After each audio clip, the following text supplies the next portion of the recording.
Hello, everyone, and welcome to Raise Your Voice, a conference created by MEWSo following the deaths of Mahsa Amini and the struggles currently going on in Iran. My name is Lars Kunayzeh. I'm MEWSo's volunteer engagement and program manager. I will be moderating the conference today along with my colleague Aman, our campaigns coordinator. I would like, first of all, to thank you all for taking the time to complete the registration form and for joining us today. It's just amazing to see how many people have showed interest in the event today from different countries. So we really hope the event today will meet your expectations and you will find it helpful and informative.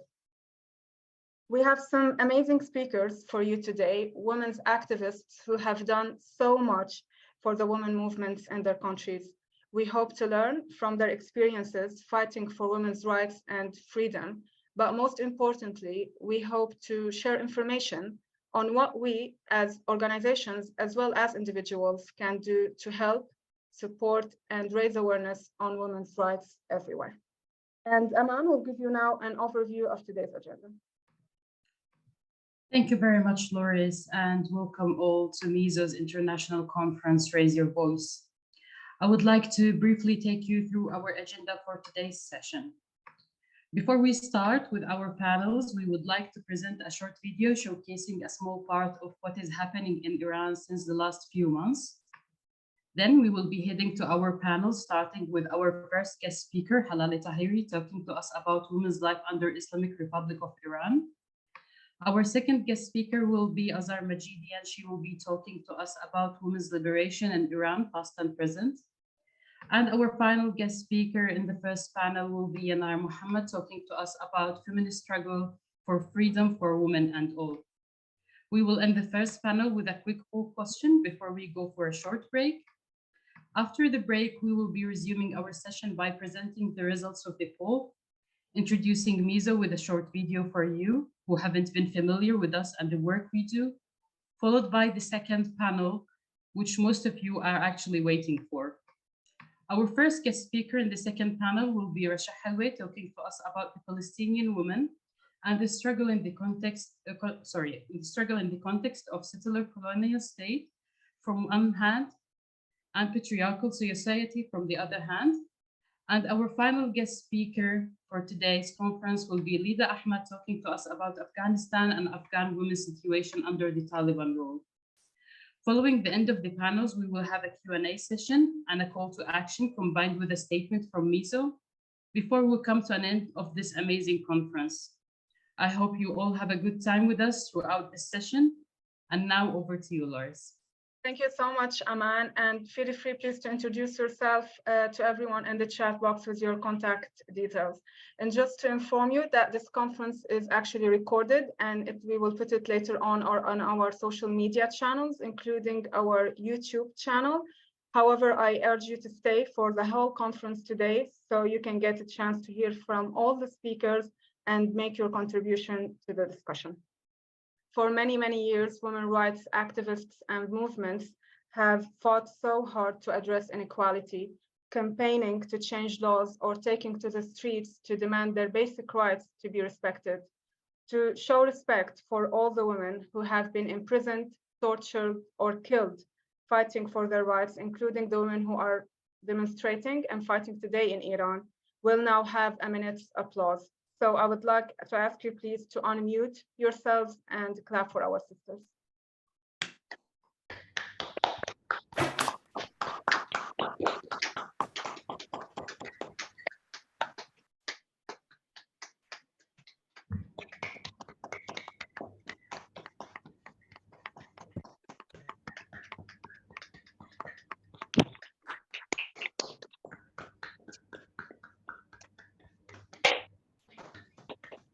Thank you all for showing support. And now, Aman, over to you to start introducing our first speaker. Thank you very much, Loris, and thank you all. I'm very happy to introduce our first guest speaker for today's session. She is a Kurdish freedom fighter, the founder and executive director of MEWSo, and a role model for many, including me. Please welcome with me, Ms. Halal Tahiri. Hello, everybody. Thank you for coming today for our conference. It's my honor to meet you all today. It's also amazing to have legendary activists from the Middle East as our speakers who are known around the world, and I know them very well. It's a privilege to listen to your story today as well and learn from you. I'm sure everyone here has heard, watched, and followed the uprising news in Iran over the last 12 weeks, which the Iranian Women Revolution movement battling one of the most dangerous dictators in the world. I'm one of the people who survived the brutality of the Islamic Republic when they first came to the power. It feels like only yesterday I was a young teenager and so many young people arrested, killed, in hiding and fleeing from the country.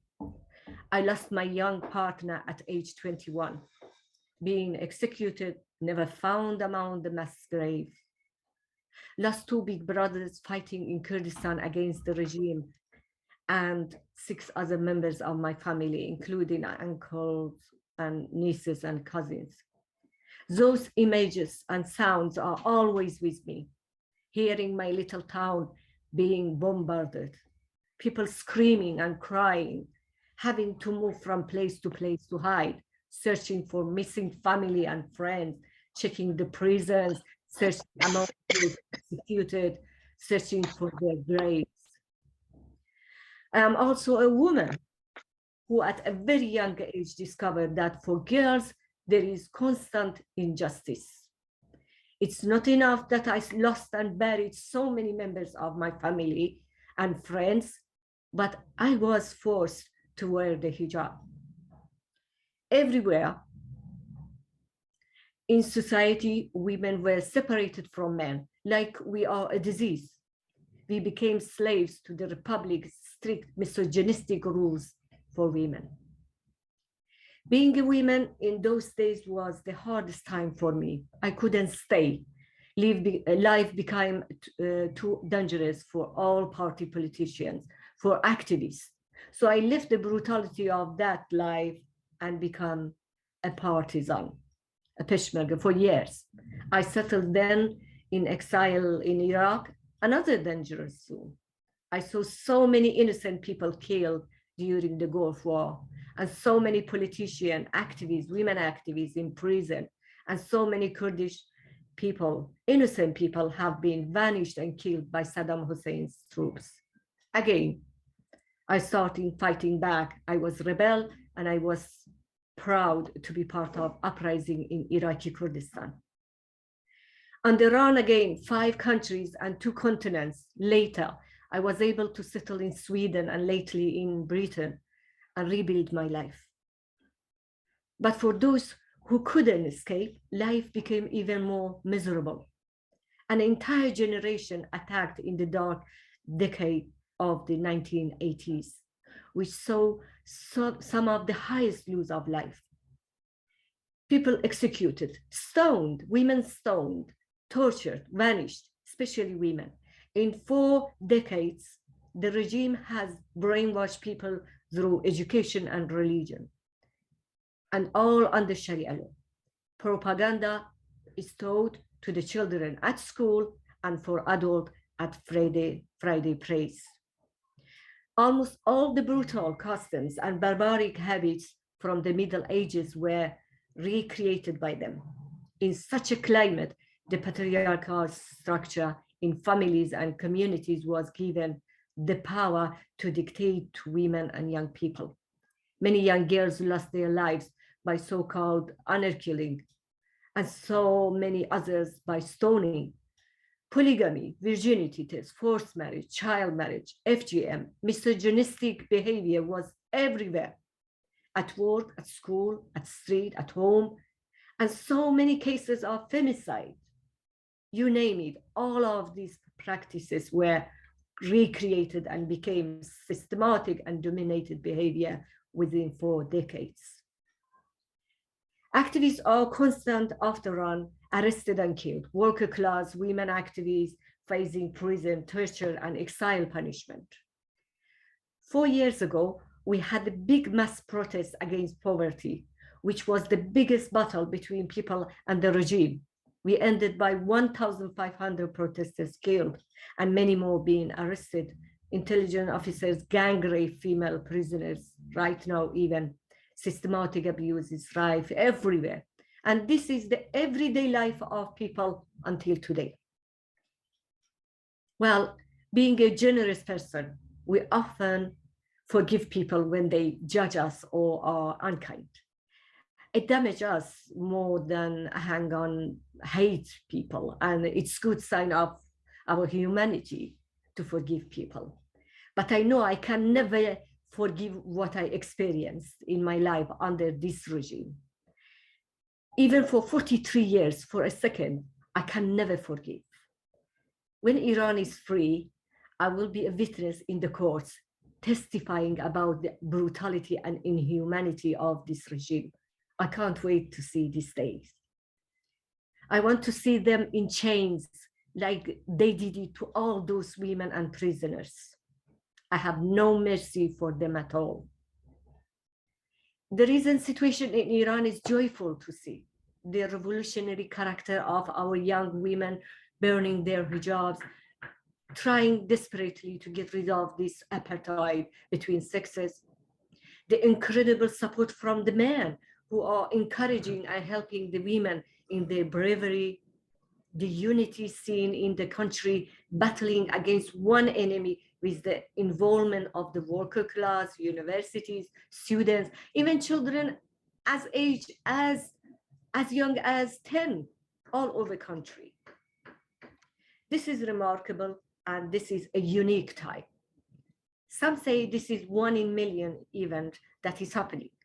Some political and history writers compare it with French Revolution. Many feminists and politicians admitted that this could be a lesson and should be considered as the approach for women's liberation all over the world. I strongly believe this is a women's revolution in Iran, started by women and can be led by women. I truly believe this can affect women's rights movement all over the world. Today, the speakers like me will talk about their experiences, the history of the women's struggles, how women's lives can be changed, and the alliance we need to make to support us, and what is our expectation of a healthy society that we fight for. As Mahatma Gandhi said, the true measure of any society can be found in how it treats its most vulnerable members. At the end, I'd like to bring up a few lessons about women's liberation movement in Iran, as I have experienced and I have learned of that. This period of uprising in Iran started with the women's struggles against oppression, especially about compulsory veils and gender apartheid, which from very first day, women sent a big no message to regime, and they never give up. It says the women's liberation movement in Iran is the Achilles heel of Islamic State. This is the expression we always repeated. And today, 20 millions of women in Iran targeting this heel. What women telling us that there is no mercy for any religion to rule women's rights by their constitution. Secondly, men's support and unity with women is remarkable in example of Iran. Opposite to all academic theories and doctrine of our generation, that it has to be women that is saying that the women to free themselves by their own and only rely on their own power. This shows that the closest alliance can be men. The systematic power of capitalism always is keen on creating conflict and separation between men and women, differentiating social movements against each other. They gain from diversity of groups, and this is something we should fight it back and keep on our unity. Thirdly, women's liberation in Iran has many more alliances, such as workers, educated students, other sisterhood nations, and movements around the world. Now, women's rights globally is human rights, and it's not just for the middle classes, not just for Western or white people. In my eyes, Hillary Clinton and girl in Kurdistan who was married off at the age of 9 are one and the same. Same gender, same rights. I'm pointing actually here on the two-tier rules in Western world against the minority communities, how they neglect the rights of women and children in those communities. And finally, women liberation does not need to wait another 100 years until the entire community, entire society wake up and generously accept the rights of women. A society might keep all the attitude and habits, cultures, and customs that people have believed in years, but this should not interfere with women's rights. The rights of equality and freedom, the rights of free speech are being demanded by higher and higher numbers of people through the world, through the whole world. More than half the people on earth are women who can gain from such amazing changes if it's happening. So we want women's rights now, whether others like it or not, whether they are ready to digest it, such amazing change or not. If women in Iran can stand against the most dangerous and backward system in the world, then the rest of the world can do that, the same. Nothing is impossible. On the way to victory, there are always hurdles to climb, fears to suppress, but our resilience is what drives us forward. And on the way to victory, we will find our perfect alliances and learn from every single step we take. The struggle to our goal is the best school of learning. Thank you so much. Thank you very much, Halal. And I think we all agree that what is happening in Iran is a remarkable women revolution.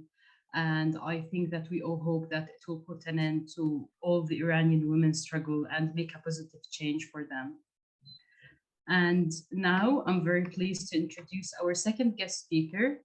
She is the chair of Organization for Women's Liberation, a lifelong political activist for freedom, equality, and justice, a writer and broadcaster.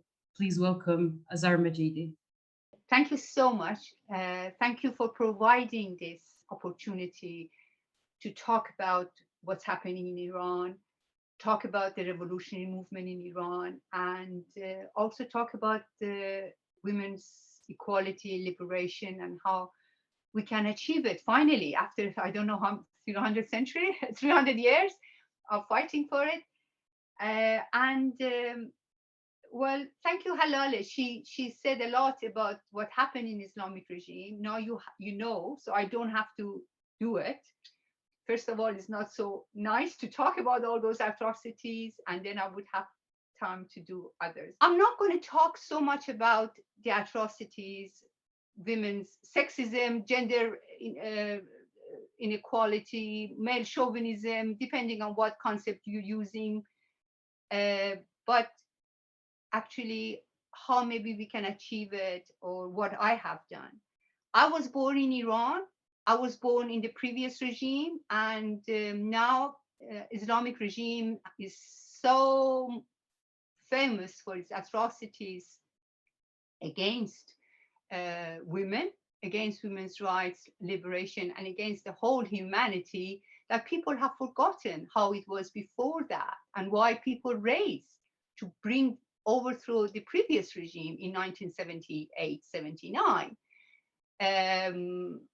Injustice, inequality, suppression, censorship, dictatorship, torture, jail, women's inequality were all present then, and that's why people actually came to the streets to overthrow that regime. And then US and the West were so kind to bring the Islamists for us instead of the previous regime that we were living under. Me too, from the beginning, I don't even remember, I wasn't even going to school. I was a small child. I always could hear there is a place for women. That's not women's place. That's not a girl's place. Girls don't do that. Girls don't do this. But I was one of the very few lucky people or women in the world, I must say. I had an enlightened father. My father was a Marxist and an atheist. He, from day one, told me that my place is where I wanted to be. My place is where I was going to take it. And I needed to not accept what they were forcing on me. So from the beginning, I actually was raised as a rebel in my family, not the immediate family, but relatives, aunts, uncles, what you have you. And then going to school, against the school, against it, then in the society, against the establishment, to fight for what I thought was right, what I thought was justice. I fought for my rights as a woman, as a young girl, for equality with my brother or other young men around, and also for a better society, because I was seeing what's happening, how the society was under a suppressive rule. And then I went to the West to study. As a young girl, went to university in the West. And that time, it was the time of the women's liberation movement of the 60s and 70s. It was in the 70s when I went to the West. But still that movement was thriving, still was fighting. There were different tendencies in it, talking about women's liberation, talking about women's freedom. It was very vibrant, actually. And I worked with them. I worked with them for the cause. And then I came back because Iran was going through a revolution. I went back home to be part of it. And from the beginning, we started with some other young women, all leftist. We started different women's organizations. I was in Tehran, and try to work in neighborhoods, try to publish, journals, trying to talk about women's rights. And then very short time, couple of months after we started these organizations, it was 8th March 1979. It was the first free 8th March we had in Iran. Before that, nobody could celebrate because 8th March is a socialist, communist day originally, and still, to be honest with you. So it was always banned. You could not do anything for 8th March in Iran. And that was the first free one. But then it tended, because an Islamic regime was coming to power, they were just beginning to sort of, provisional government was just coming to power. They were not completely in power. But then hearing that there's so much happening, at least in Tehran, so many different meetings about women's equality, women's rights, 8th March. That day, the first thing in the morning, about 7 o'clock, 6 o'clock in the morning, the radios broadcast Khomeini's ruling that women in public institutions have to observe the veil. They knew that they had to do something. They knew if they want to have their grip over the society, they have to push this movement back. They had to push women's movement back. And the veil has always been a very important part of Islam, but for Islamic movement, the veil is their banner. The banner of the Islamic regime all over the region. And it started in that way from Iran. In Afghanistan, they had already began with the Mujahideen, but in Iran, it became the real rule. So this fight between women's rights movement and the Islamic regime was the first act of people's protest against this bloody regime. Women took to the street. You don't know how amazing it was. Thousands of women in the streets of Tehran. It was snowing, and they had orchestrated some, they called them Hezbollah young men throwing stones at women on the street, and women were shouting and shouting against the veil, shouting for freedom, for equality, and telling that women's rights were neither Eastern nor Western, but universal. Eastern here doesn't mean Middle Eastern, means the Soviet Union and the Soviet bloc, because it was at the time of the Cold War. And then this movement continued for 1 week. We had sit-ins, we had meetings, we had demonstrations. Finally, the regime had to back off. It was not powerful enough to push women back, so it was defeated. The first protest movement, I've said that so many times, the first mass protest movement against the Islamic regime was organized by women's liberation movement. The first defeat was given to the Islamic regime by women's liberation movement. And it's no surprise that after 43 years, the movement that came to the streets took all over Iran against the regime to overthrow it is women's liberation movement. The veil that they tried to push on women then couldn't, and they finally did it after 2 years when the bloodshed started in the country, now is being burned by women and men. I'd like to get to that. One of the very important characteristics of this movement in Iran, which is very exciting, it shows how progressive it is that women and men are together fighting for women's liberation, together fighting for women's freedom, for women's equality, together are overthrowing this regime. The shouts of freedom and equality all over the country, everywhere you go, from students, from young students from high school, students from universities, different neighborhoods, they all shout, and workers shouting for freedom and equality. And that's very telling about the movement that is living now, going through this turbulence movement in Iran. And I like to say that I usually don't use the term women's movement. I use women's liberation movement because I think we need an adjective to say what this movement is about. It's not only the actors, they're all female, but what they're seeking. And especially in Iran now, you have women and men together. I really can't say there are more women than more men. So I think if I say women's movement, what am I telling those young men who venture to the street, bravely coming, holding hands with women, burning the veils together, fighting for equality and freedom? And this is the beauty of this movement.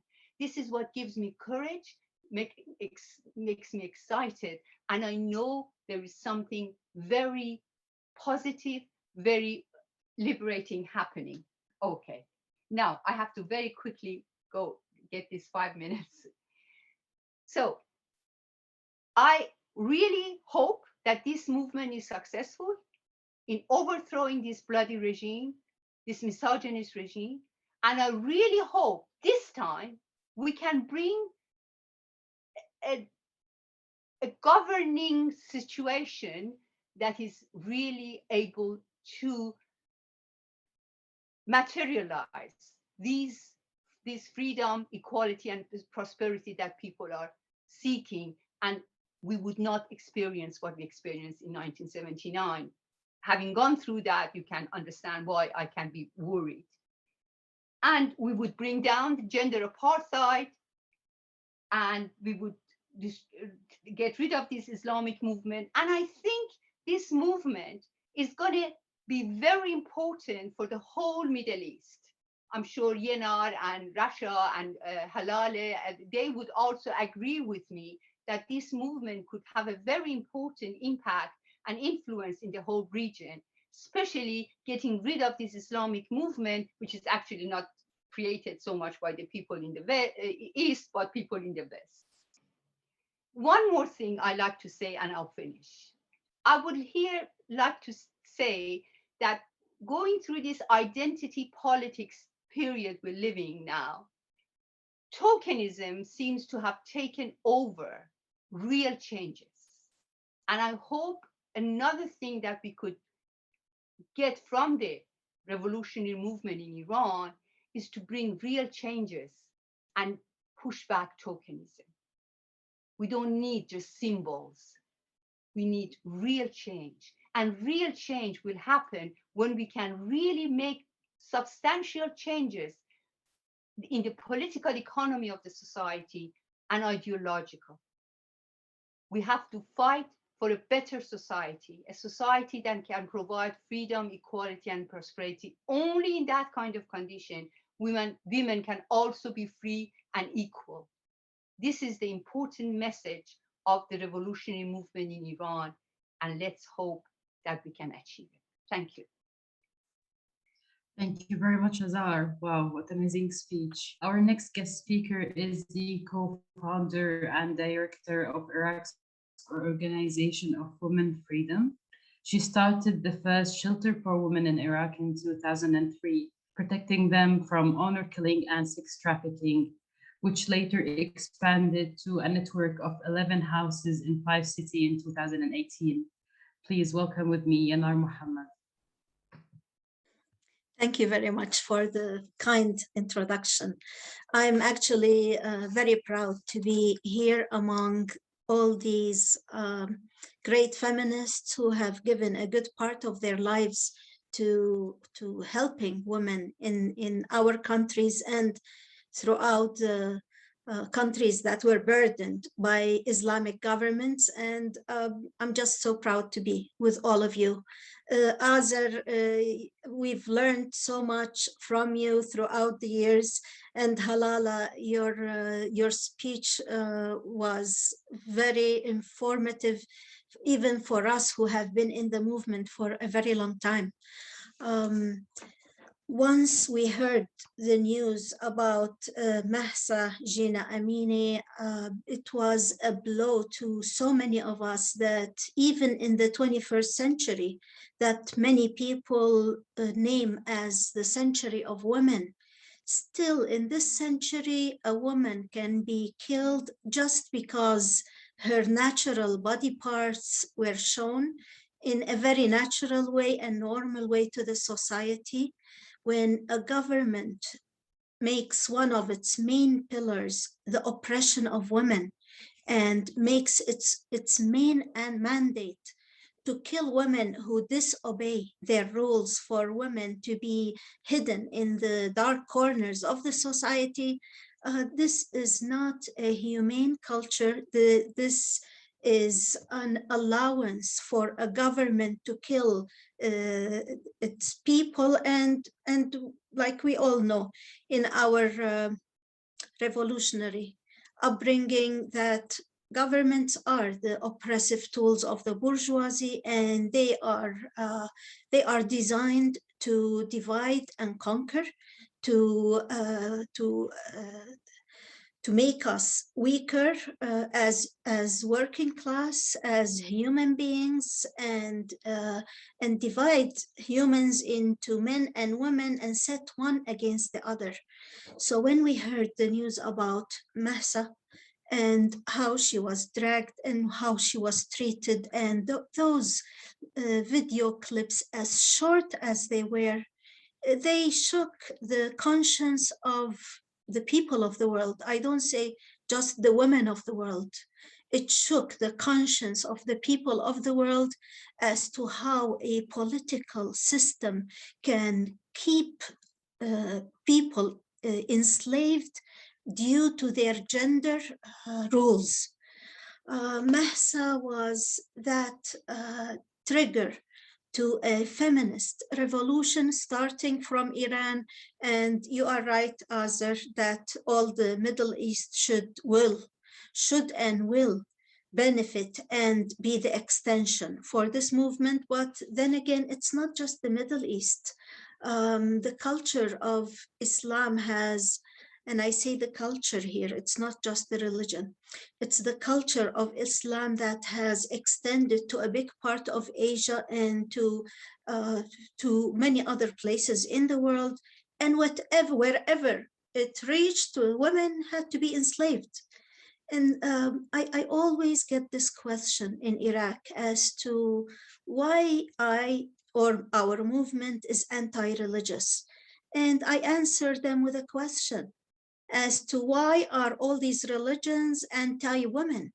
Why do they put the shame, the burden, the oppression, the hatred, and misogyny becomes their main banner for these movements that are based on Muslim religion. In Iraq, I started the work and in our within our political culture, we call it the public work of a revolutionary feminist organization. We started it openly in 2003 after the occupation of Iraq. We were used to and are still used to the solidarity between the women of Iran and women of Iraq, and we always feel empowered and stronger when we listen to each other, when we advise each other, and when we take our steps to our feminist struggles together. Mahsa Amini's killing was a wake-up call for a big number of revolutionaries around the world that revolution cannot be void of women's freedoms. And here I'd like to use the word freedom instead of liberation, although liberation reflects the society helping the women to liberate. But then again, when the woman has her agency and takes the first steps to liberating herself and her group and her community eventually, and leads the revolution of the community, freedom becomes the symbol and liberation is the action that goes towards it. In Iraq, we were cornered between Islamic culture and also something that may be a surprise to many of you, that the tribal culture in Iraq is even more misogynist than the Islamic culture.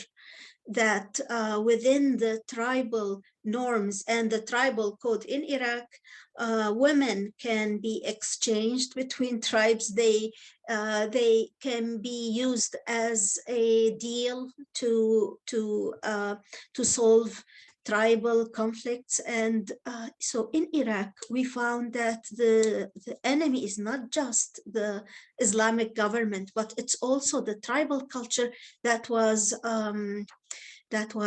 really empowered by the American occupation of Iraq, that gave all the freedoms and the empowerment to both Islamic groups and tribal groups.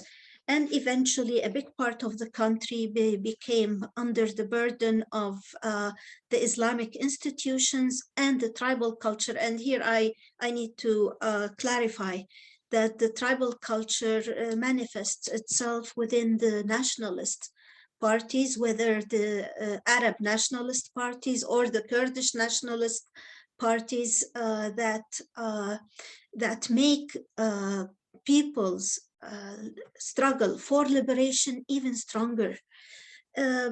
We in Iraq have been going through what we call the Iraqi uprising since October 2019, that started in Baghdad, Nasiriyah, Basra, and then eventually went to all of the Iraqi cities.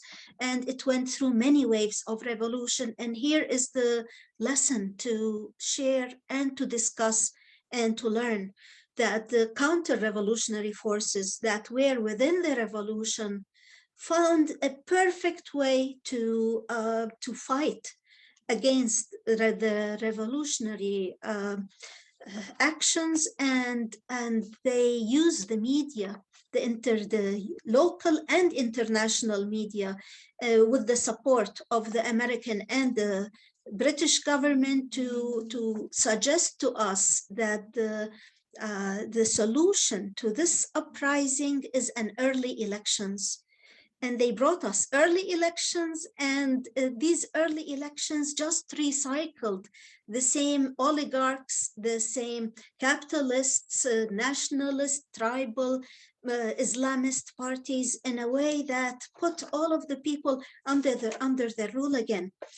So some people ask me that how come women in Iraq are not responding to the revolution in Iran in the strong way that they should be responding to, and here I answer that after 20 years of the occupation of Iraq, the cantons that were created by the Islamists, the nationalists, and the tribal groups are so strong now that they are all armed, and the fight is among each other, leaving the Iraqi people under continuous fear from this militarization of the society, to the degree where women are still afraid to take their hijabs off. In Iraq, the government, does not put it as a rule for women to wear hijab, but when you have the militias in every street, when you have tribal groups fighting among each other, when you have the Shia and the Sunni Islamic institutions fighting among each other, and nothing is safe, and on top of it, all the oil money goes to militarization and to corruption, while people, and especially women, are suffering from poverty. Women still do not feel safe to take that veil off. So here it is a collaboration between the Islamization of the culture, to tribalism that puts women under the fear of the knife, and the fear that is still on the streets because of the militarization that causes all the women to stay in their homes and try to keep their jobs if they have any, and continue with their lives.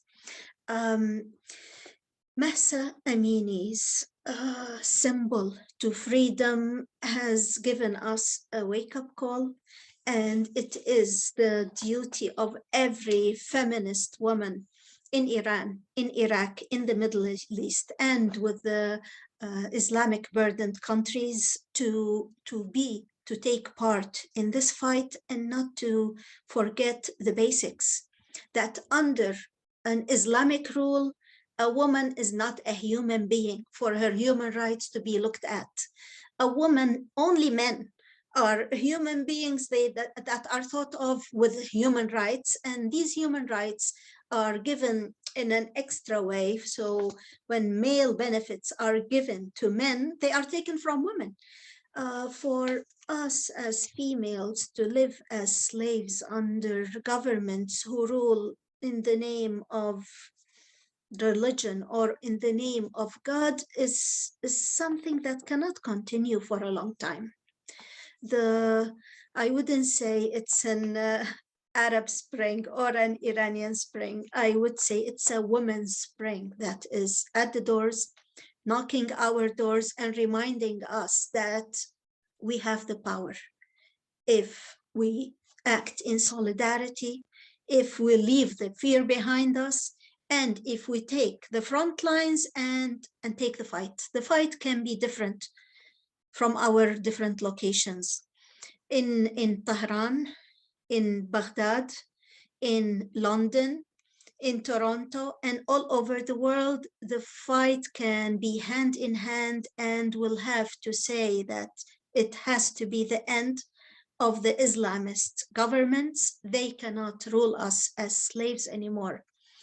Mahsa Amini and the revolution in Iran has brought us a very strong lesson that that I don't want to say it's the last calls for some of us who have been in this feminist fight all of our lives, but it is time that the younger ones step up the fight, that they look at us and they see that the feminist struggle does bring results. When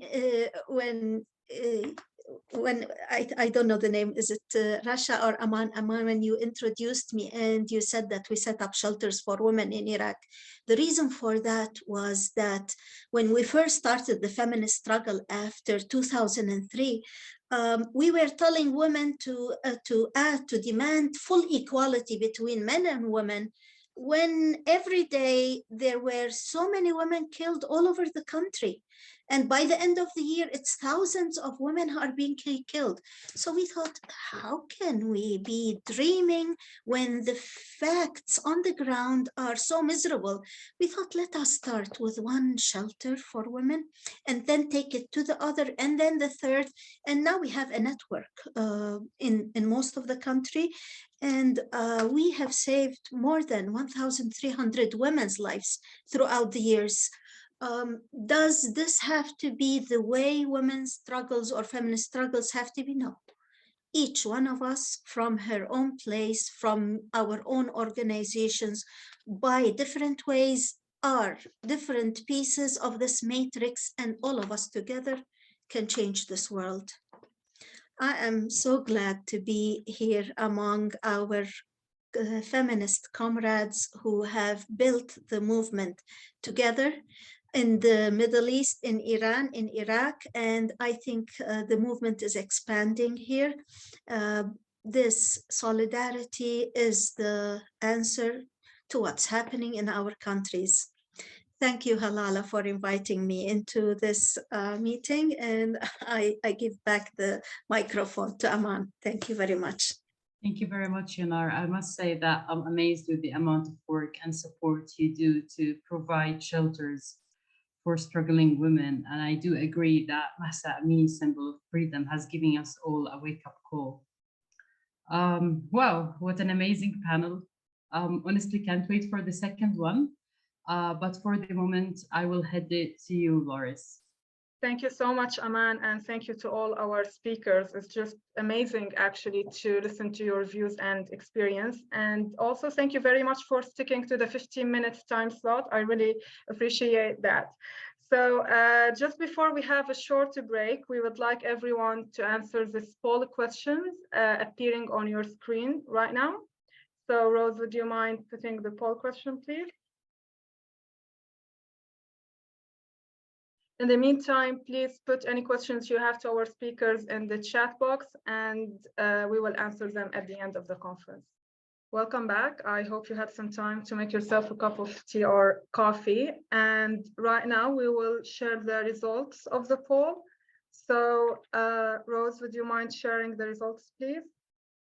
And the question was, in your opinion, what are the best ways to know about violations against women happening outside the UK worldwide? And around 52% of you said local international news channels, 81% said social media hashtags, 6% said summits, 52% says conferences, 23% through workshops, and 48% through networking.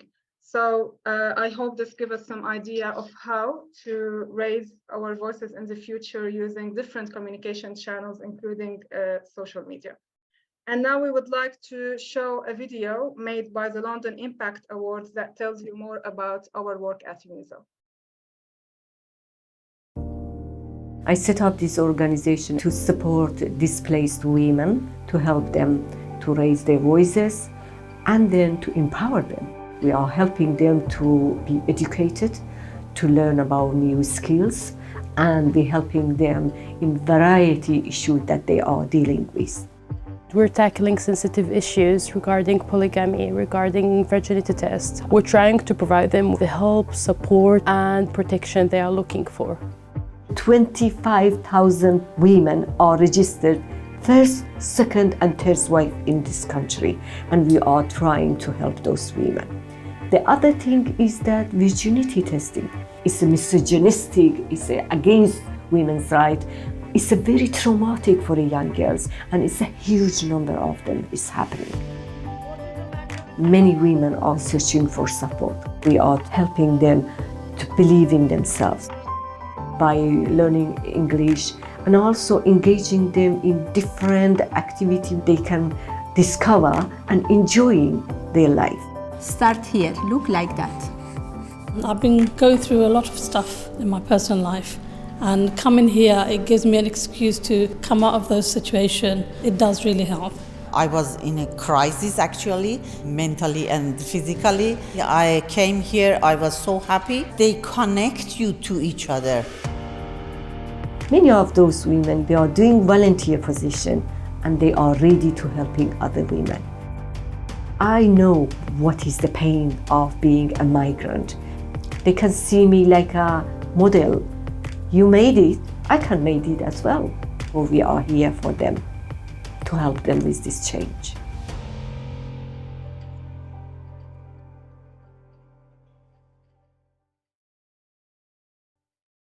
Thank you, Rose. And as an organization, we would like really to connect and network with activists and organizations all over the world. So if you would like to know more about us and connect with us, feel free to send us an email at office@MEWSo.org. And I think Audrey will put the link in the chat box.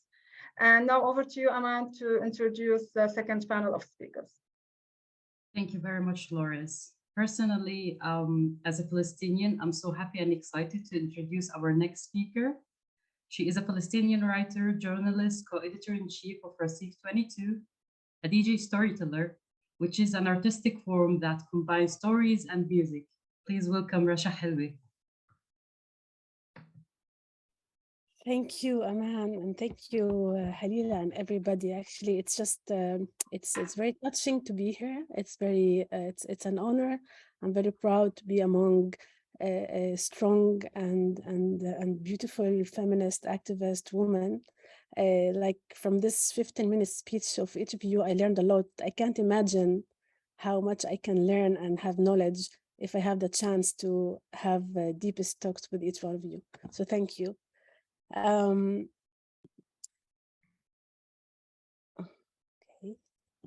Sorry. Okay. So my name is Rasha Helwi. I'm Palestinian writer, journalist, and feminist, and the mother of twin girls. I was born in the city called Akka. It's one of the cities located on the Mediterranean, and now living in Amsterdam. I'm the granddaughter of Selma. She was born in 1936 in a small village North Palestine called Iqrith. In 1948, she was forced displaced by the Zionists, as many Palestinians during the Nakba and before the establishment of the State of Israel. In March 2019, Salma died and could only go back to her village in a coffin. Looking back to my life is realizing that being an Arab Palestinian in Israel was the first natural lesson to be a feminist. Being the granddaughter of a woman refugee in her own homeland is a lesson in how to be the best fighter version of yourself. In the core of my existence, I learned how to survive ongoing attempts of cleansing my grandmother's memory and her basic human rights, to go back to the home where she was born. This made my anger fed by the ongoing injustice that have been done to my people and still happening there. From a very personal angle and pain, this injustice shaped my grandmother and her daughters and our lives, the grandchildren. For some, it brought anger, but for others, the sadness was out there all the time. You can't be angry as an Arab, because as an Arab in settler colonial context, anger is dangerous. You are not allowed to be angry because anger is violence. This is how the state sees you. But you're also women, and women cannot be angry as well, because they are hysterical, drama queens, and mental disabled. This is how patriarchal, misogynist societies sees us. They want us to behave and follow the norms so they can continue to rule and stay in power, because we, I and you, know that anger is also a tool for change, for a better world. And all kinds of oppressions and oppressors don't want you to change, don't want things to change against them. Being Palestinian and women were always my front identities. It feels now that being Palestinian led to me being a feminist. because first you focus on the injustice that made by other. It created from the beginning a clear idea of how injustice looks like when things are clearly separated, us and them. Then you start speaking out loud about it. And as we know, women speaking out loud in our patriarchal society is not always a welcomed act. You have a loud voice, you say what you think, you are critical, angry, protesting. And even if what you are angry about still goes in the path against the other, but the one from us don't really like you as a woman to do that. This is usually the job of men, because the women shouldn't behave that way. Women should continue to serve norms made by men. This awakes many things in me and others. And then comes the hardest part, to point on the injustice within the us. It's not only the hardest, but mostly the ugliest battle, because the injustice in us, it's not in different language or done by strangers, but it's in your own language, done by your own relatives, neighbors, and sometimes your closest persons to you. It's inside what's so-called home, the home that also doesn't belong to us anymore in an ethnic cleansing context. Palestinian women inside Israel are fighting two main battles: a colonial state that oppressing us as ethnic minority, and a patriarchal society that oppresses us as gender minority. And within that, when law is supposed to protect women equally under its role, this is not happening under the Israeli system when it comes to domestic violence against women. There is difference in protection that Arab women receive comparing to Jewish women. In a report that published by Receive 22 under the title Double Violence Against Women in Israel, written by the Palestinian journalist Kamli Tayoun, it says, in research issued by Feminist Coalition Comparing Women Against Violence and other feminist coalition in November last year, Palestinian lawyer and researcher Shireen Batchoun points out that there is a significant contradiction in the Israeli police handling of the murders of Arab women citizens in Israel compared to the murder of Jewish women. For example, the police filed charges in 94.3% of crimes in Israeli society, Jewish victims, while in case of murders of Palestinian women, citizens of Israel, the police filed in only 56 of the cases. Batchoun says this study shows through quantitative data how the policy of discrimination is maintained between Arab and Jewish women in everything related to state duty to provide protection and to investigate murder cases. Quote ends. In this reality, what I learned is only to keep fighting, even if I left home years ago to Europe. And mostly I can watch and observe things from far away, but my family is there. I visit every year to witness the rise in oppression against minorities in both contexts, in the other and in us. As Palestinian women, I always felt connected to women and people who struggle around the world, especially women under all kinds of oppression. I mean, this is the basic of solidarity, as through our pain, we can be in touch with others' pains. I see my Palestinian identity that created from a personal pain of my grandmother and that was forced displayed by the Zionist from her village as a young girl, and the collective pain of my people inside Israel and exile and inside Palestine, all that I see as a compass towards my solidarity with other people's pain in the world who seek to live in freedom and dignity. Now, this takes them sometimes a deepest path when there are people in the world that one of the way to oppress them is on behalf of your name, in the name of the Palestinians, in the name of your justice cause.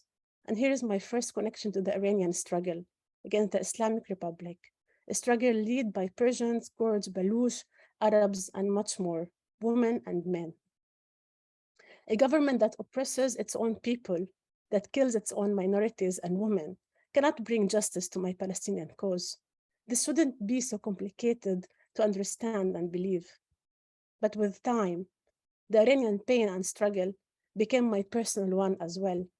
Being married to an Iranian man that flee his home with his family after 1972 revolution to seek shelter and protection and to be a mother of Iranian Palestinian girls brought the Iranian story closer to my heart.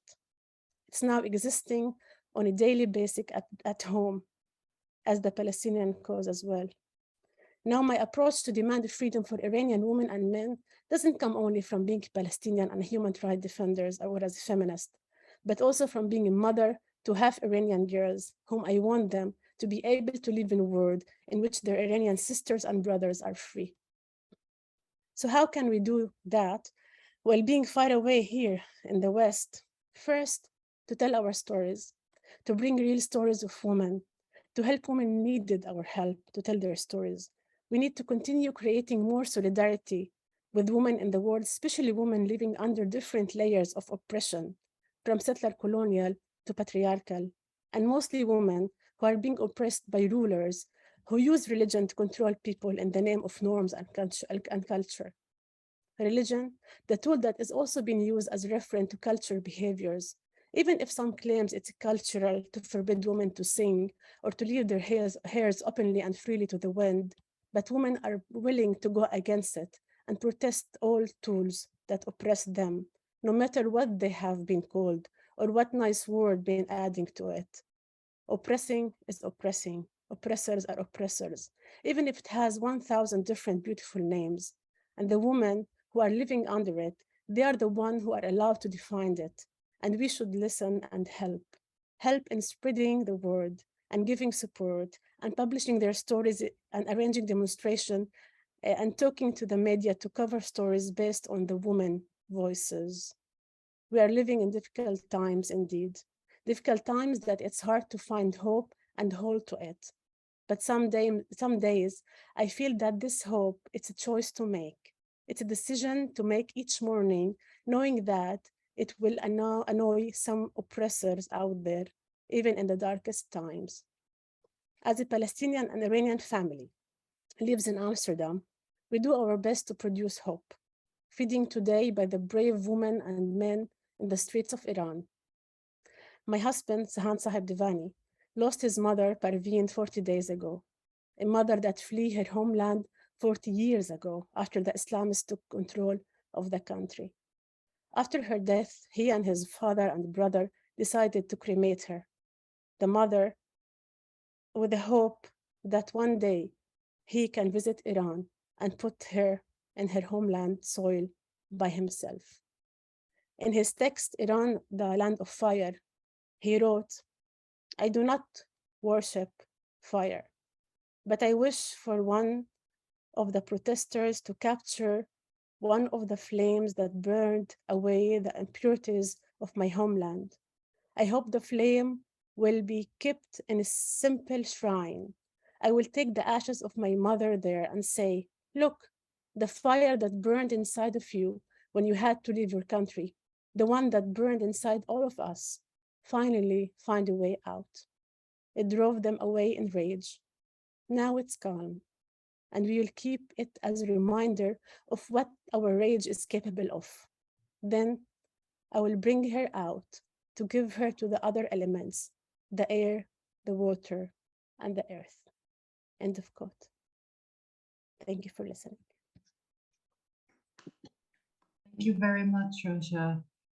Really, what an amazing, moving, powerful speech you made. Whew, can't be neutral over that.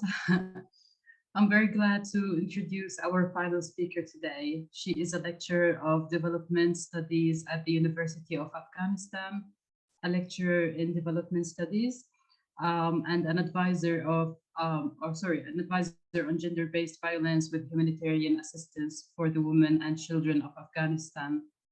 Please welcome with me, Lida Ahmed. Hello. Dear sisters, dear comrades, first of all, I want to thank all of you, and especially thank you, Alala Jan, to give me the opportunity to speak here. As you introduced me, thank you very much for a nice introduction. I'm Lida Ahmed. I'm from Afghanistan. I'm a member of Solidarity Party of Afghanistan. Solidarity Party of Afghanistan is a democratic and secular party in Afghanistan. but since 2 years, I'm living in Germany. Before I was in Afghanistan, and I was active with different women's rights groups and secular parties. If you come to the current political situation of Afghanistan, we see that last year Afghanistan was gifted to the Taliban after 20 years US-led imperialist occupations. Last year on August, Taliban took over majority of Afghan provinces within a few days, and it took everyone in surprise. But it wasn't a surprise for us. We have always emphasized that jihadis, Taliban, and ISIS are the procreation of US government and especially CIA with the help of Pakistan's ISI. So the big powers are using manias whenever they saw their need and substitute them with one or other. Therefore, the victory was gifted to the Taliban, and now they have started their brouhaha for taking the independence of Afghanistan.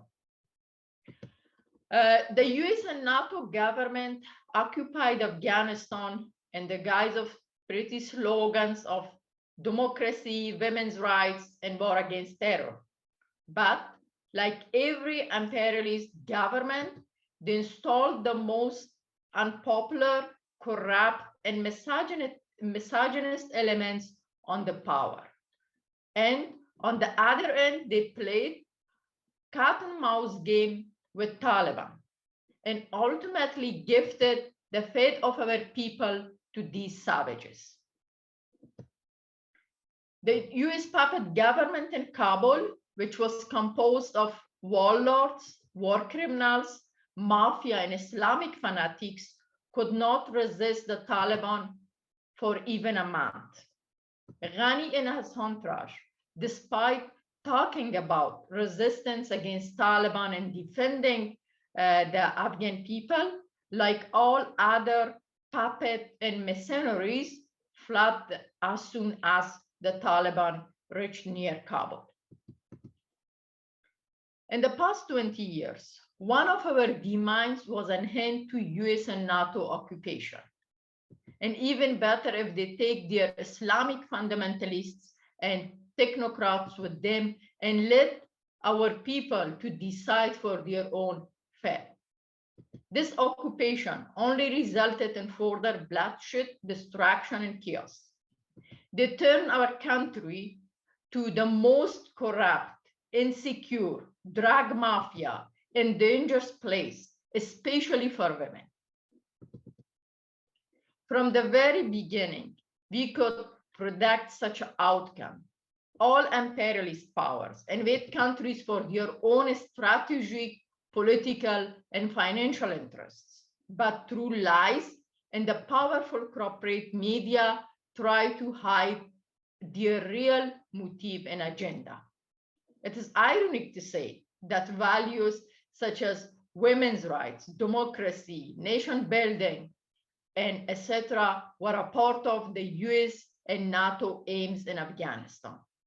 US was in Afghanistan to turn the region more unstable and tourism hub against its rival powers, especially China and Russia, and undermining their economies via regional wars. Afghan women, and we also stand in solidarity with the revolution and uprising in Iran. And since this uprising started, we try to show our solidarity. And we always say that not any other country bring democracy and women's rights for us. This is the responsibility of people in the country, Afghan women, Afghan men, to fight for their rights and fight for their independencies. And Iranian revolution now is going on. It is one of the examples, and we always give it and we stand with them. Now a year has passed since the reinstallment of the fanatic Taliban back to power.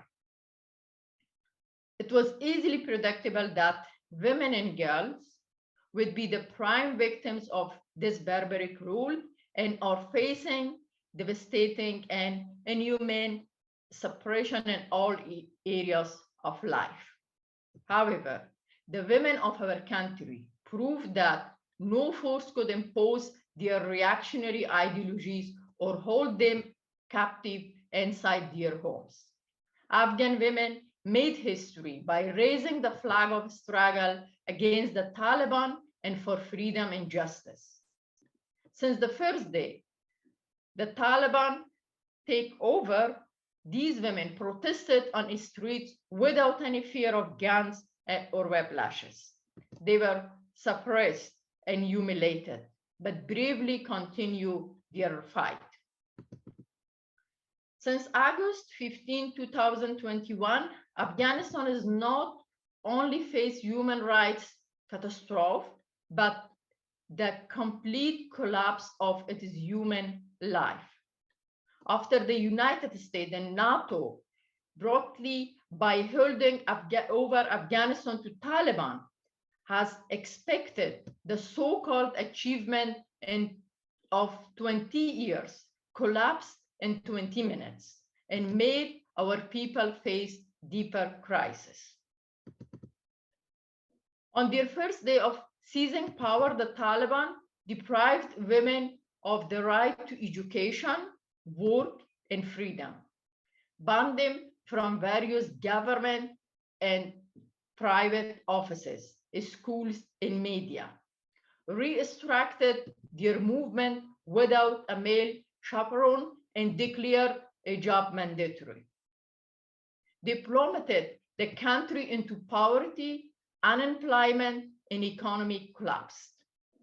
Despite the first declaration of amnesty for all former military and civil personnel, hundreds of them are capitated every day.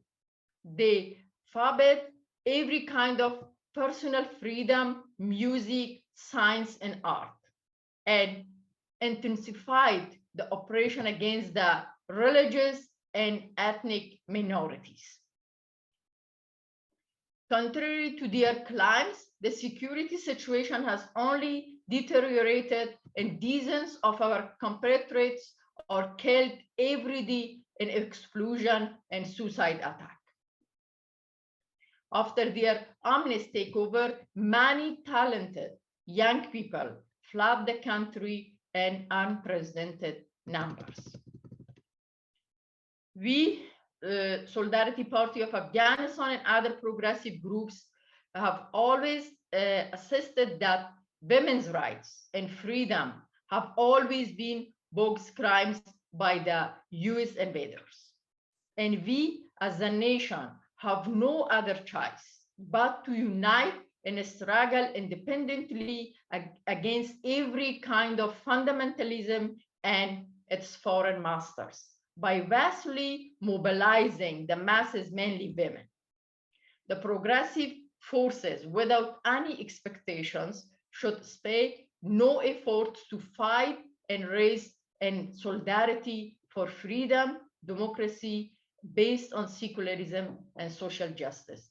Thank you very much for your attention.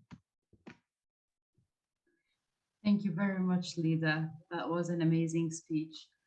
I think over here we reached the end of our panels and speeches for today, and now I will hand it to Morris. Thank you, Aman, and thank you, Lida and Rasha, for amazing inspirational speeches today. So we will start with the questions, and I will direct each question to one of our speakers, starting from Halali. The question is directed to you saying, what are the best ways as grassroots organizations can remain connected and share information to keep women's issues in the public eye? First of all, I will thank you all the speakers. It's so amazing. Both tears in eyes and then joy of learning from friends here. So amazing. From other to Lida by the number that they started. It's so amazing, and to hear all the stories of the experiences that you had it. And well, if the question is about the whole women's movement or women's organization, women's activists that we stick to each other and contact and help, I'm not sure if it's related to Iran. If it's related to Iran, I am sure that you are aware about many demands from activists, women activists, asking that please, wherever you are, show solidarity to women of Iran, go to protest with them, join their struggle as well. Their struggle is our struggle whenever we are. Their glory is our glory as well. So it's really important to keep going with what is happening in Iran and follow. And then in some of the country, if you heard about that, I'm sure you heard about that, when they did the demonstration to support Iranian women, so they have been beaten, they have been under pressure of their own police, because they were worried about that it will continue and it will be something against themselves too. So that's the fear for all those states as well, when women in other parts of the world show solidarity. When it's about the women that we, for example, are working with in Europe, in our community, that sometimes I really feel sorry for a part of those women. Sometimes it reminds me that I'm just working in the villages in Kurdistan, I'm just working in villages in Pakistan, because of the way that they have been treated in their life, and just they are neighbor of me. It's a part of our duty to help them. It's a part of that, be voice of those women. It's a part of that to empower them. It's a part of that to put pressure on the state, on the government. It's a part of that we must fight it against this two-tier power in the community, which is mostly is running by the community leaders, by religious leaders, by customs and cultures from their own country. And many of them, 99% of them, are harmful for women. And then we should fight it back together. But as a women's movement around the world, we must be voice of each other whenever it's appear any demonstration, any fight, any news from somewhere in the world. Now everything is global, so we can raise our voices and support this voice whenever it's coming. That could be my answer. I'm sure maybe other speaker has also. Thank you, Halali. Any of the other speakers would like to add to that? Okay, so now the second question is directed to Yanar. The question, Yanar, is how can we help? What can we in the West do to raise awareness and help women who are struggling for their rights in Iran and globally? Thank you for the question. In Iran, the struggle is already in its first steps. In its first steps to actualizing the results of a revolution. And any revolution will need support. I suggest that there is a hotline for receiving financial support for those on the front lines and their needs, and also support for those who are being chased by the authorities to go to safety in cases like safe houses inside and outside Iran, and those also need support and people to work on them. So this is what I am guessing about Iran, but in Iraq the struggle has many faces to it. At this point, we are trying to challenge the government about women's right to life. The Iraqi laws still until now have articles in them that allow honor killing, and there are actually the majority of the parliamentarians in the government. These are our legislators in Iraq who are trying to propose a new legislation where they bring back Ja'fari law, that allows the child marriages. So the international community is very selective as to what it supports within our countries. And we speak about capitalism and imperialism, and then on the ground we are faced by the coldness of how they are selective as to what to support inside Iraq. Women's right to life is still challenged in the Iraqi laws, and we have a campaign where we are demanding that the legislators in Iraq repeal Article 409 of the Penal Code that allows a husband to kill a wife. And we are also running a network of shelters that gets bigger and smaller from time to time, depending on how much financial support is out there. And here I like to address the issue of women as victims and women as defenders. Let's not fall victims again to the idea that victimized women cannot be defenders. In OFI, we consider our shelters for women as hubs to empower women to I don't want to use the word radicalize because in the West it means something else. We empower women to understand where their rights are, and the graduates of our shelters are the frontline defenders of women and revolutionaries in the uprising movements in Iraq. So support for the local women's organizations and to trust their work, and please not to refer to the literature on NGOization and using it to hurt the local women's organizations, because a few articles have been written about that, and those who use it are misogynists who don't want to see women on the front lines putting up their own fight. So I would support everything that Halala said. In addition to, I'm sorry, I have messages coming from Baghdad now. I would say support the local women's groups who organize themselves to defend women, support them in writing, sometimes even putting a like on Instagram or in Facebook also gives that moral support. So that's what comes to my mind. Thank you so much, Yanar. And I know you have another commitment at 6, so also thank you for joining us today. And the third question is for Lida. It says, what have you learned from what is currently happening in Iran that you might use in your own fight for freedom? Yeah, we, as Afghan women, we have learned lots from Iran, not only now from this revolution, but also before that. Because Iran is our neighbor, and also we share a lot of culture, same culture and same language.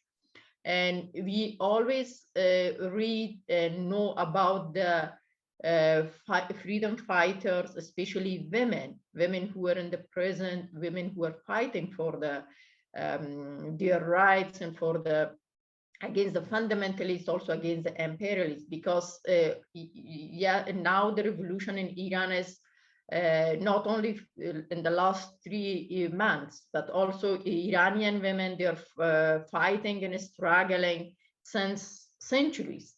And they're really an example for us. And also because since these uprising started in Iran, also we saw something in Afghanistan. There was even the situation was very bad, and Taliban oppressed and tortured and arrested many women when they are doing a demonstration. But there was a demonstration in Kabul in front of the Iranian embassy, and they say the same slogan that women's life and freedom. And they also said very clearly in their slogans that now Iran started, and we have to start. Now it's our turn, Afghan women turn to start against the Taliban. And I should also say that if something is changing in Iran, the government, this regime is collapsed, it's very affected to our country because the Iranian regime, the fundamentalists, they support the fundamentalists in Afghanistan. They are one of the supporters, not only Taliban. Before Taliban, these Mujahideen, all of these Shia, especially Shia fundamentalists, they get support a lot from Iranian regime. And so it will be directly affected in Afghanistan. And as I said, that the Afghan women have, from many different ways, they show their solidarity. And yeah, we know that it will be affected everywhere in the world, but so much affected to Afghanistan.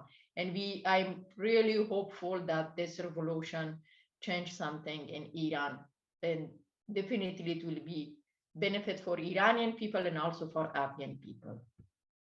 Thank you so much, Lida, for this very insightful. Thank you. And Azar, a question for you. It's a big one, basically. Like, what change do you want, and what would success look like for you? What does what? Sorry? Change. Look. Do you want, and what would success look like for you? Yeah, okay.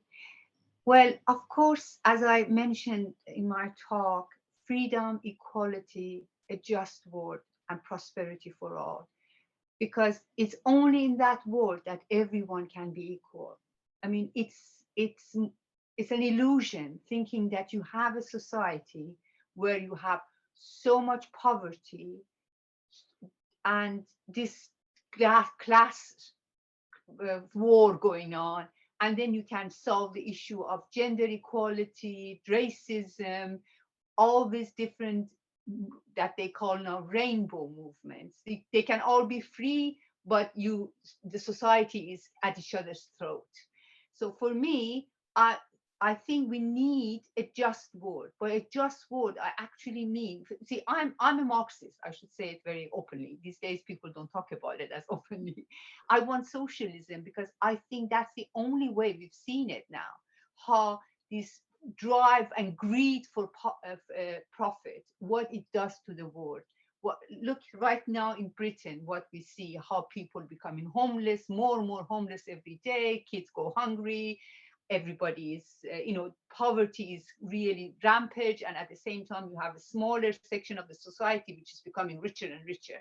And then see what these states, these Western governments, US with Europe and so on, Australia, Canada, what they're doing to the world. Like now you had someone from Afghanistan, from Iraq, from Palestine, from Iran, and when we look at it, all of us have been in a way victim of this. You call it imperialism, you call it state terrorism, whatever you call it. Look at what's happened in the Middle East. It's a total ruin from Syria, Libya, Yemen, Iraq, Afghanistan, now Iran. I mean, this is what's happened as a result of the kind of geopolitics that we live in. So, okay, it became too big, I know. I want a just world. I want a world that equality, freedom, and prosperity for all dominates. But Iran is going that way. So we can always start we cannot do all of it together, step by step, of course. And so I think Iran can show the way it's going now. And I hope it can result. And let me, before I go, thank all these beautiful women who really this talk was inspiring, each in a different way. Even now, I feel having tears in my eyes. Thank you so much. Thank you so much, Azar. Thank you for that. And the question from Diane, she put the question in the chat box, and I would like to ask Rasha to answer it, please. It says, Palestinian women are systematically excluded from expressions of support coming from feminist organizations in the UK and other Western countries. Why is that? Oof. I'm not sure I'm like the right person to answer. I mean, we know we're living in a world that Palestinians are mostly invisible, and in the context of the West, especially when the American and the Western governments are pro-Israel and defending Israel all the way, so Palestinians in this context they're invisible, and it's because you has to face within the fight against patriarchal and misogynist societies, you have also to face oppression that also like oppress Palestinians and kill them on daily basis, especially in the West Bank and the siege on Gaza. So there's a lot of layers, and it's I mean, we're seeing now in Germany that the racism against Palestinians, you know, in general, and so of course women are part of that. So in general, like, Palestinians are invisible because it has to be faced like a bigger, let's say, a umbrella that it calls Israel, and the protection that Israel takes for since years in the Western world, and with totally neglection of the Palestinians' rights in general as a human rights in the basic things, and within that, of course, women are a big part of it. I hope I answered the question. Yeah, I think you did. Thank you, Rasha. Any one of ours? Yeah, Azar? Not this one. There's a question about Islamophobia. Yeah, if I'm I'm allowed just to gonna say something read. when you have time. Yeah. Thank you, Azar. Yeah, I'm gonna read. Thank you, Rasha, for answering this question. And I'm gonna read what Dr. Devran put in the chat box. She said, I'm based in the UK for 5 years now, and I am shocked how strong the Muslim communities are here. Of course, they are usually represented by men. How do we fight against their so-called Islamophobia? The moment you say something about women, they start blaming you with Islamophobia in order to silence and invalidate women's experiences with Islam. I recently read that it is the same in Canada, Europe, and the USA too. How do we fight them? Azar, do you want to go first? Yes, I would. Yeah. That's just something that I've been fighting against for a long time. Well, first of all, if I may say, Islamophobia, it's a concept invented by the Islamic regime. It's not really coming from the bottom of the heart of Muslim people, if you like to call it that way. Islamophobia is just like anti-Semitism, the way it's used now. Of course, anti-Semitism is different because it means you're against Jews, and we've seen what has happened in the history. I'm not ignoring that. That's horrible what happened against the Jews. Islamophobia is not even against people. It's against an ideology, a religion, value system, not people. So, but how are we become hostage to both of them in today's world? Just look what happened in the UK with Jeremy Corbyn, how they throw him out by calling him anti-Semite. And it worked. And they do it everywhere now. And it's an Israeli lobby. There are a lot of Jewish people who are progressive, who support Palestinian cause, who are actually in the Labour Party supporting Jeremy Corbyn. They did at that time. Islamophobia is something that as soon as you open your mouth to criticize Islam, they call you. They can't call me Islamophobic because I'm from that country. So people become hostage. Their conscience become hostage to that. So what I like to say is we have to stand against these two concepts, but of course, we have to be careful about the racism that Muslim people suffer. There are two different things. There is a lot of racism towards Muslim people now in these societies. We have to be aware of that. We have to separate that from Islamist ideology, the imams, the mullahs, the church, the establishment, the Islamic regime, the Islamic groups. They're two different entities. It's not easy, but we should not give in criticizing Islam because we might be called Islamophobic. But we should be careful to say that we defend Muslim people and they should not be victim to racism. I hope that's enough. I'm not taking more time. Yeah. Thank you, Azar. Anyone else would like to add? Halali or Rasha, Yanar, Lida. Yeah, Halali, go on. Yeah. I wanted to second what others say that, but because I'm a community worker here in the society, I'm a grassroots person, and I run an organization, and I have a amount of women around me. 90% of those women who are coming are Muslims to our community and to our organization, and we help them, and I adore them as a human being. But of course, I have exactly the same problem about the Islamophobia. In my opinion, it's not an Islamophobia, it's a Muslimophobia. It's about those innocent, poor people that might be affected or whatever you hear it. I have right to criticize religion. I have right to criticize Islam. It's my right of freedom of speech. So whenever I talk about Islam, so he said, oh, you, there, she's a communist, she's a radical, she's whatever they wanted to name it me. But it's wrong. I'm helping those women to survive of such a chaotic relationship that they have in the family, in the community, and all structured by the religion, by their leaders in the community. So I help them in the first place. So therefore, I think cultural relativism and multiculturalism that have been for like a 3-4 generation, just doctoring people in Western world about that, showing they totally wrong. Actually, their hand is full of blood of those women have been killed as the name of honor killing in London, in all Europe, because those women who have been forced marriage, child marriage, virginity testing, polygamy, all of them is increasing just in those communities. Do you know why?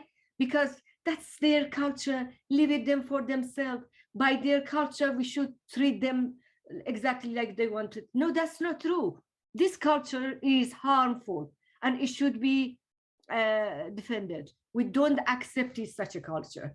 So when we raise voices like that, so they are coming back and tell us that, oh, that's Islamophobia, and then, oh, that's a racist. I have been many times named as a racist in my community, in my speech, anywhere when I'm going. So therefore, I think the bravery of Iranian women show that actually right now here, many of us are in Europe, I believe almost 90% of us in Europe. We can start to challenge the religion in our community, in our society, in the state level, in the community, whenever we are. We have right to talk about that openly with women. Those women must be empowered, not just empowered by culture, customs. Usually that's what they offer it in the community, by knowing their right, by knowing what is the harmful, no matter which religion they have, by standing for their rights about that. So I think it's this situation in Iran opened a page for us that we really need to talk about women's rights. We really needed to challenge those harmful customs and culture of Islam, culture of Jewish, and facing Jewish women as well. And you don't know that, I know that what's going on in their community as well, as much harmful as Muslims community that they are living. It's sometimes so dangerous even. And it's the same. Religion has so much power in those communities, and it should be fighted. It should be backed off. For so many years, they are running just community. Enough is enough, actually. Like Iranian women saying, enough is enough. It's the same for us in our community. Enough is enough. Our women should be treated equally by this law of this country. I'm not saying that this law of this country is 100% perfect, but at least whatever it is, it should cover all the women in our community. That's it. Thank you, Halali. Yes, Yanar? Yes, thank you. I will say it in 1 minute. We also faced that problem in Iraq after the new Iraq was being so-called built.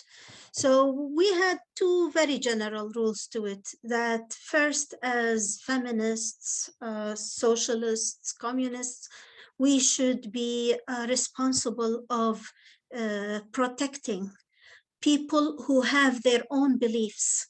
So that as a general rule, for example, when Yazidis were attacked by ISIS, it was the duty of all the society to defend the Yazidis. But in the same time, we should also not allow or prevent the religious institutions of oppressing individuals or other social groups. So these two general rules, they usually give us guidance of how to deal with the matter. And sometimes when you run into social groups that are so deep into their religion, it's hard to change their opinions and their minds. So just observing their human rights while defending those individuals who want to stay safe, like their bodily integrity and their freedom of thought within their religious group. So direct your efforts in the right place. So thank you very much. And I'm sorry, but I have to leave now. No, thank you so much, Shanar, for joining and for answering the question. Thank you. I hope this actually answers your question, Dr. Devron. Perfect. So if you have any questions to ask, also feel free to send it to us later in an email, and we will hopefully reply like within 1 week to it. I'm afraid that we're running a bit late, so we will move to the call to action points now. And the main point basically of this conference is to share ways to help and to learn some solidarity actions. So we've put together some call to action points, bearing in mind that those points are related to violations against women worldwide, so not just in Iran. If you want specific resources about Iran, like petitions to sign or email templates to send to your MPs or hashtags to use on your social media, please let us know and we will share them with you directly. Aman, would you mind telling us more about the actions we can take to help raise awareness on women's rights? Sure, thank you, Loris. We would call all the attendees to be an advocate on social media by following, sharing content created by advocates, human rights activists, organizations, charities, and others. We would call that you will try to share as much as you can content, research, and share what you learn on your socials to help others learn too, and use the hashtag to help to spread the issue worldwide. We would call to educate yourself, your family, your friends, and community, and get them involved too. Learning more about women violation and understanding why it's perpetuated and why it continued to be such a whispered global issue is an important step to come in combating it. It is also important to share what you learn with others and increase the awareness. Be the voice of the victims. We would call all the attendees to be the voice of the victims by emailing your local MPs, representative, local governors, journalists, politicians, bloggers, human rights activists, to report the violations and call for actions. Sign petitions. You can create, search, and sign petitions through platforms like Change.org, Amnesty International, iPetitions, GoPetition. You can also sign paper petitions if e-petitions are not very common in your country. This will help to create pressure on your leaders to take their responsibility towards what is happening. Push and call for stronger laws. The world needs stronger protection mechanism to prevent and eliminate violations and harassment and threats against women. You can do that by going through a website, which will be placed right now in the chat. This website will help you to look for the laws regarding women in your country, and which will help you later on to call your government to strengthen the legal framework and help raise awareness about the gaps. Show up in person, get involved in any related demonstrations near you, and help to put pressure on your leaders and to take an action. And finally, volunteer, because every action counts, no matter how small it is. Volunteering can be a great way of putting your time and energy into the issues you care about in the community. Thank you so much, Aman. I hope this slide gave everyone some ideas, big or small, on what we might do to help raise awareness. And just before ending our conference, we wanted actually to release a petition to stand in solidarity with the courageous women in Iran. The following actions displayed in front of you right now will be part of this petition. Rose, would you mind sharing the slide, please? Please take a few moments to read those actions, and the link to the petition will be sent in the evaluation form later this week. So please make sure to read the petition and the evaluation form, and if you approve it and agree on what's said, please sign it and spread it among your network. I believe this is the end of our conference today. I would like to say a personal thank you to our amazing speakers for making such an inspirational and amazing speeches today. You were all really amazing. And also a special thanks to all our attendees for paying attention and for taking the time to join us today and staying for the whole 2 hours. Thank you so much. I would also like to extend my thanks to my colleagues, Aman, Audrey, Rose, and Halali. They've put so much effort and time preparing and planning for this conference. If you haven't put your contact details in the chat box, please do so now so we can all stay in touch. Otherwise, I wish you all a very nice evening, and we hope to see you soon at our next event. And don't forget to keep raising your voices. Thank you. Thank you so much. Thank you all.